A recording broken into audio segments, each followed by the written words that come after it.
E dois visitas não kita conectar, ainda nós estamos tendo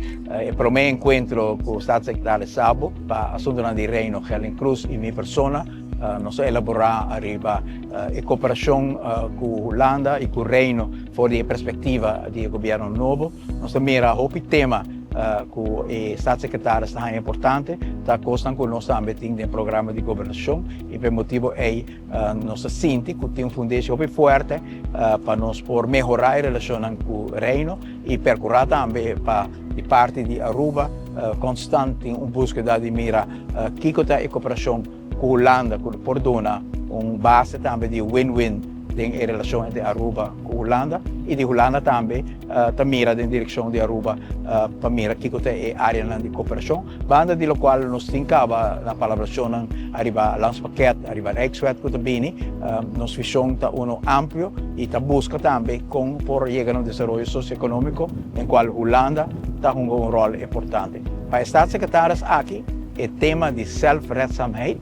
está muito importante, que é que enfocar, que quer fortificar o desenvolvimento de nosso país, que nós porta para a própria pia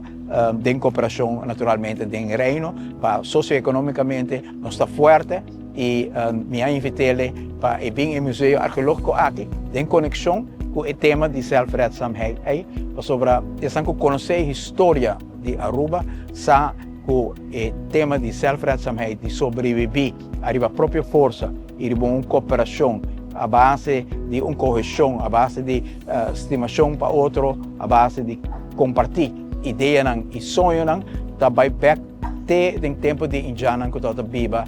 como primeira comunidade na Aruba e a forma parte da alma de Aruba. Self-redzaamheid, se você tem 200, 300 anos de história, você mira que os indianos e a população que vem depois de a viva, trabalhando duro para terra na seco, pero assar de cosechar. E se você mira a população que agora descobrir na Santa Cruz, na Sabaneta, na Tanquiflip, com a toda viva junto, você mira a linha de pensamento de estima de Barranca aqui, de estar orgulhoso de Barranca aqui, de estar sobreviver a Barranca aqui e tem ambição, também back hope geração atrás e me quero que o Staatssecretário Sabo tenha esse sabor durante a explicação que ele tenha aqui também de parte de Sr. Dijkhoff, Raimundo Dijkhoff e de Harold Kelly e também de Sr. Pancho German. Tem o caso de família Ecuri, tem uma fração de tempo, Sr. Sabo por sentir que quer mentar urbano, que quer estima o país aqui e que tem ambição de ser chiquito aqui, pero sim, sem limite de desejo para criar prosperidade para nós.